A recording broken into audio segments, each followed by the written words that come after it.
ஆட்சியிலும் பங்கு அதிகாரத்திலையும் பங்குன்னு திருமாவளவன் சொல்லியிருக்கிறாரு. நம்ம கூட்டணிக்கு வந்தா துணை முதலமைச்சர் பதவி திருமாவளவனுக்கு வழங்கப்படுமா? ஏங்க இதான் இவர் தேவையில்லாத பேசுறீங்க. அண்ணா திராவிட முன்னேற்ற கழகம் தலைமையில் கட்சி எங்கள் ஆட்சியை பிடிக்கும். எடப்பாடியார் தான் முதலமைச்சர். அண்ணா திராவிட முன்னேற்ற கழகம் தான் ஆளுகிறோம். கூட்டணி என்ற பேச்சே கிடையாது. கூட்டணி ஆட்சி என்பதே கிடையாது தமிழகத்தில். கூட்டணி ஆட்சி தமிழக மக்கள் விரும்ப மாட்டாங்க. முதல்ல அதை நினைச்சுக்குங்க. மற்ற மாநிலங்கள்லாம் என்ன நடப்படுதுன்னு தெரியும். மகாராஷ்டிராவில் என்ன நடக்குது, மற்ற ஆந்திரா மற்ற மாநிலங்கள்லாம் என்ன நடக்குதுன்னு தெரியும். தமிழ்நாட்டு மக்கள் விவரமானவர்கள். ஒன்று திமுகவா அண்ணா திமுகவானு தான் இந்த மாநில தேர்தல் நடக்கும். தமிழ்நாட்டுக்கான தேர்தல் 2026 தேர்தல் திமுகவா அண்ணா திமுக, ஸ்டாலினா எடப்பாடியாரா? ஸ்டாலினை காட்டிலும் பன்மடங்கு இன்றைக்கு பன்முகம் கொண்ட எங்களுடைய புரட்சி தமிழர் எடப்பாடியார் சிறந்த நிர்வாகி. ஏழை எளிய மக்களுடைய பிரதிநிதியாக இருக்கிறார். விவசாயிகளுடைய பிரதிநிதியாக இருக்கிறார். மாணவர் பிள்ளைகளுடைய எதிர்காலத்தை உருவாக்கக்கூடிய நம்பிக்கை நட்சத்திரமாக இருக்கிறார். அவர்தான் முதலமைச்சர் ஆகணும்னு இன்றைக்கே மக்கள் முடிவெடுத்திருக்காங்க. நீங்கள் இதில் போய் அது செய்வீங்க இது செய்வீங்களான்ற பேச்சே கிடையாது. முதல்வர் வெளிநாடு பயணம் போயிட்டு வந்து 7500 கோடி ரூபாய் முதலீடு கொண்டு வந்திருக்காரு.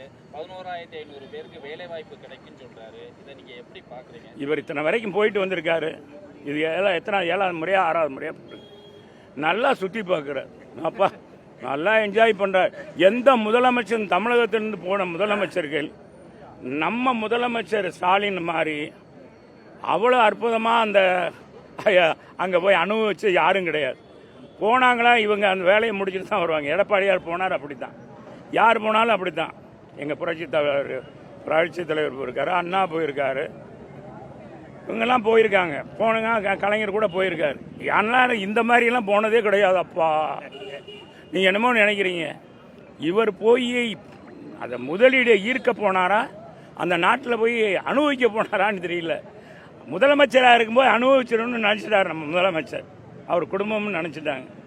அதுக்கு தமிழ்நாட்டுடைய மக்கள், ஏழை மக்களுடைய வரியை இன்னைக்கு பயன்படுத்தியிருக்காங்க. விஜய் விநாயகர் சதுர்த்திக்கு வாழ்த்து சொல்லாம ஓணம் பண்டிகைக்கு வாழ்த்து சொல்லியிருக்காரு. இதை எப்படி பார்க்குறீங்க? இது அவருடைய விருப்பங்க.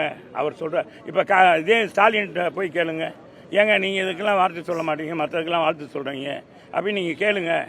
இது அவருடைய அவங்கவுங்க விருப்பம். அவங்க சொல்கிறாங்க சொல்ல, அது மக்கள் பார்த்துக்கணும். முல்லை பெரியார் பிரச்சனை அம்மா பெரிய ஒரு முற்றுப்புள்ளி வச்ச நேரத்தில் இப்போ வட்டி பெரியாரில் உண்ணாவிரத போராட்டம் ஆரம்பிச்சிருக்கிறாங்க. இதை எப்படி பார்க்குறீங்க? உண்மையிலே இது கண்டிக்கத்தக்கது. இது மாதிரி ஒரு இயக்கம், காங்கிரஸ் இயக்கம் தான் அதை நடத்துறதாக சொல்கிறாங்க. காங்கிரஸ் இயக்கம் நடத்தினா இங்கே தமிழ்நாட்டில் காங்கிரஸுக்கு ஒருத்தர் கூட ஓட்டு போட மாட்டாங்க. தென் மாவட்ட மக்களுக்கு நீராதாரத்தை தரக்கூடிய முக்கியமான அணை இந்த முல்லை பெரியார் அணை. சட்ட போராட்டம் நடத்தி அம்மா அவர்கள் உச்சநீதிமன்றத்தில் 152 அடி உயர்த்தலாம், 136லிருந்து 152 அடி உயர்த்தலாம் என்று சட்ட போராட்டம் நடத்தி அம்மா அவர்கள் உச்சநீதிமன்றத்திலே மாண்புமிகு நீதியரசருடைய அனுமதி பெற்று படிப்படியாக முதல்ல 142 அடி ஏற்றுக்கங்க, இந்த பேபி அணை கட்டினோட 152 அடியாக ஏற்றிக்கொள்ளலாம்னு சொல்லி சட்ட போராட்டம் நடத்தி முடித்தது. அவங்க கொடுத்த அந்த இதை கூட அரசு அந்த உச்சநீதிமன்றத்துடைய இதை கூட நடவடிக்கை எடுக்காது தான் 2006லிருந்து 2011 வரை ஆட்சியில் இருந்த திமுக.